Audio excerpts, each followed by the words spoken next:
Sidang putusan gugatan pra-peradilan yang diajukan Sekjen PDIP Hasto Kristianto terkait dengan status tersangka dugaan suap bersama Harun Masiku digelar kemarin.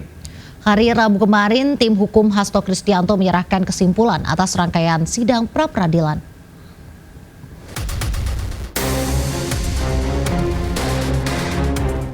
Sekretaris Jenderal PDIP Hasto Kristianto mengaku siap menerima apapun putusan sidang pra-peradilan yang akan dibacakan hari ini. Hasto mengaku taat hukum, lalu bicara sikap politiknya dan menyinggung penyalahgunaan hukum. Hasto meyakini dirinya ditetapkan sebagai tersangka tanpa prosedur yang benar.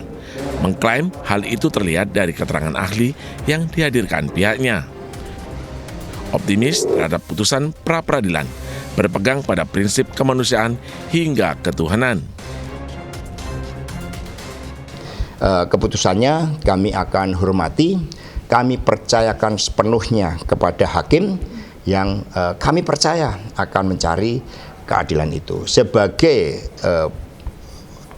warga PDI Perjuangan, tentu kami siap menerima segala konsekuensi, tetapi sikap politik saya adalah berjuang bagi tegaknya demokrasi. Sebagai informasi, Hasto mengajukan gugatan pra-peradilan usai ditetapkan sebagai tersangka oleh KPK kasus dugaan suap bersama Harun Masiku dan merintangi penyidikan. Hasto meminta status tersangka yang ditetapkan oleh KPK dinyatakan tidak sah.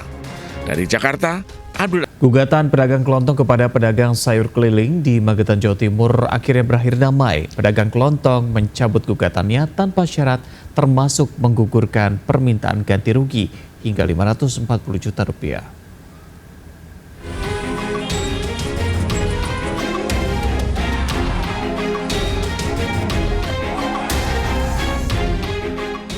Sidang mediasi yang digelar Pengadilan Negeri Magetan, Jawa Timur berbuah manis. Penggugat Bitner Sianturi bersedia berdamai mencabut gugatannya.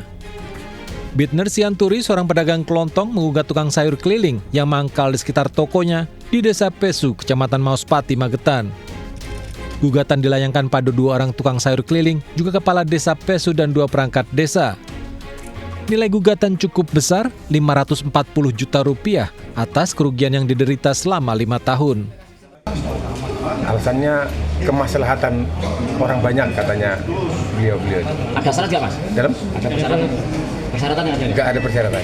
Kembali ke hati nurani masing-masing aja lah. Jadi tidak ada dendam seperti yang disampaikan? Nggak ada, itu hanya framing aja itu. Jadi semua kondusif. Tadi kembali ke kemaslahatan orang banyak seperti itu. Kasus ini menyita perhatian publik. Pedagang kelontong Bitner Sianturi melayangkan gugatan perdata karena merasa tokonya sepi akibat keberadaan 2 tukang sayur keliling. Gugatan ini juga mengundang reaksi kepedulian. Ratusan tukang sayur keliling berunjuk rasa di Pengadilan Negeri Magetan pekan lalu. Dari Magetan, Jawa Timur, Asfi Manar melaporkan.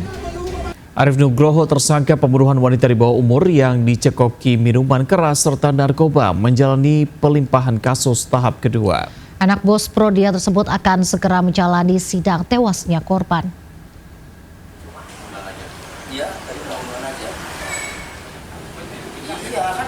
Penyidik Satreskrim Polres Metro Jakarta Selatan melimpahkan tahap kedua Arif Nugroho ke Kejaksaan Negeri Jakarta Selatan.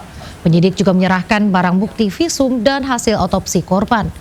Arif akan segera menjalani sidang dalam kasus tewasnya anak perempuan yang berusia 16 tahun karena dicekoki minuman keras serta narkoba. Anak bos Prodia ini akan menjalani sidang bersama temannya. Saat ini Arif menjalani penahanan di Rutan Cipinang, Jakarta Timur. Keduanya dijerat pasal pembunuhan atau kelalaian yang mengakibatkan korban meninggal.